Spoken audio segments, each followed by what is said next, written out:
Allez, cette semaine, on change les habitudes. J'ai décidé de répondre au défi de Benjamin Servet.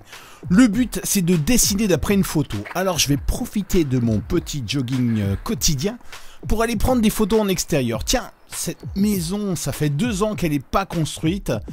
Allez, je vais la prendre en photo et je vais essayer de dessiner. Alors, mon défi en plus, puisque je suis dessinateur de presse, c'est d'intégrer ces photos dans un dessin qui va parler de l'actualité. Alors, on va pas forcément faire du grand humour puisque le but c'est quand même d'intégrer les personnages dans un environnement. Alors je vais me faire un petit Trump, je vais pas forcément exagérer la caricature, je vais lui faire une tête plutôt banale puisque c'est l'environnement qui va être important. Bien sûr je le fais pas très gai et pour l'intégrer à l'environnement, je vais lui mettre un pied en arrière qui sera posé sur le mur de ma photo. L'autre pied est tourné vers l'extérieur afin qu'il s'intègre bien au trottoir. Et mon petit Trump, il tend la main. Allez, je prends ma photo, je mets en couleur mon dessin et je l'intègre. Je mets quelques petites ombres entre le dessin et la photo afin de l'intégrer.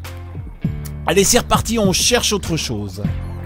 Ah tiens, ce verre de café posé sur une borne et laissé à l'abandon. Ah, ça fait une photo intéressante.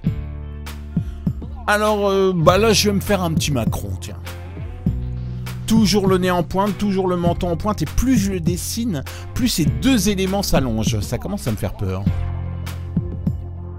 Alors lui, il va se tenir bien droit. On va le mettre en place sur le support. Là aussi, on va jouer avec les ombres pour l'intégrer. Et pour l'intégrer à l'image, il va pointer du doigt le verre en question. Le deuxième personnage, on va encore plus l'intégrer puisqu'on va l'asseoir sur le rebord de la borne. Alors là, il va falloir calculer un petit peu l'angle et rogner une partie de mon dessin pour l'intégrer à la photo.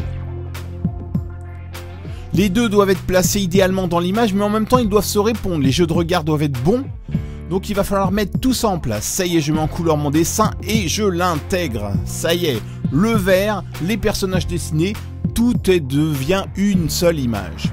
Allez, on est reparti pour une 3e photo. Ah tiens, cet engin de chantier là qui prend toute la place sur l'avenue. Alors là aussi, je vais m'amuser à mettre 2 personnages qu'il va falloir complètement intégrer à l'image. Le premier sera assis sur l'engin. Alors là, il va falloir calculer les angles qui correspondent à l'engin, qui seront les angles des positions des jambes et du dos et des fesses, bref. Il va falloir que je calcule à peu près tout ça. Là aussi, il y a 2 personnages qui se regardent. Il va falloir qu'ils interagissent tout en restant cohérents avec l'image. Là, en plus, on a une différence de hauteur, donc le jeu de regard doit être bon. Je vais faire d'un côté un gilet jaune et puis de l'autre côté un passant. Allez, je mets tout ça en couleur et j'intègre encore une dernière fois ma photo. Allez, voilà, c'est la fin de cette expérience. Finalement, c'était assez sympa, ça me change. Bon, je peux pas faire autrement que de parler d'actu. Allez, on se retrouve la semaine prochaine pour une nouvelle vidéo. Puis retrouvez-moi, j'ai 2 comptes Facebook où j'ai des dessins tous les jours. Un compte Twitter, un compte Instagram avec des dessins inédits. Et puis on peut aussi me retrouver sur mon site internet. Allez, merci Benjamin pour ton défi et à la semaine prochaine.